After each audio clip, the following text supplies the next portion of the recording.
si Patrick Tulfo sa Rapido ni Tulfo. Rapido ni Tulfo. Sir, tumatakbo na yung trial at ito nga, isa po sa pinakahuling statement ni Pangulong Duterte sa mga supporters niya, pabayaan ng kumbaga tumakbo itong pagdinig. Pero sir, pinag-uusapan pa rin po yung legalidad ng pagkaka-aresto kay dating Pangulong Duterte. Attorney Butuyan, sir, could you please discuss this briefly about the legality of that arrest that was effected by the Philippine government, sir? Alam mo Patrick, yung mga sinasabing illegal yung arrest no, dahil nga daw hindi red notice o kaya diffusion Apo. notice lang.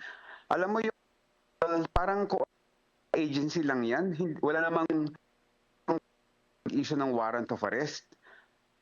So parang lang yan, dinaan lang sa kanila yung warrant of arrest at sila yung formally relay sa Pilipinas, no?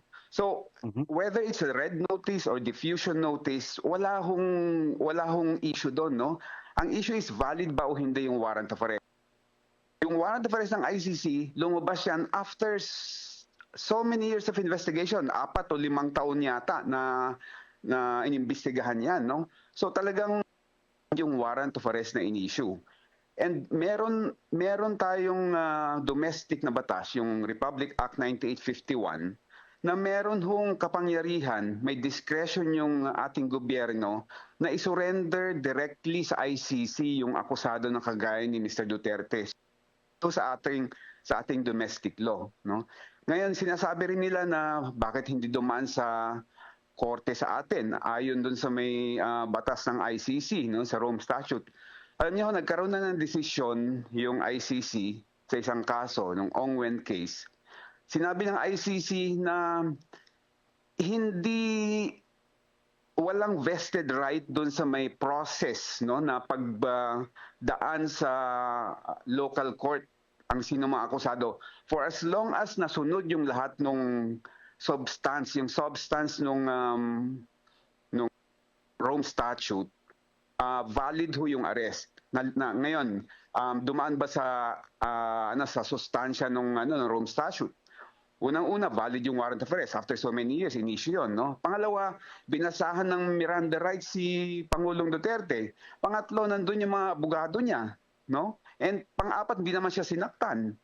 So yung substance ng Rome Statute na sunod, regardless of kung dumaan sa local court and hindi, no? And in fact, kahit na idaan mo sa local court yan, ito ang hindi siguro maintindihan ng mga kababayan natin. Yung local court has no authority at all to review the warrant of arrest. Wala hong power, no?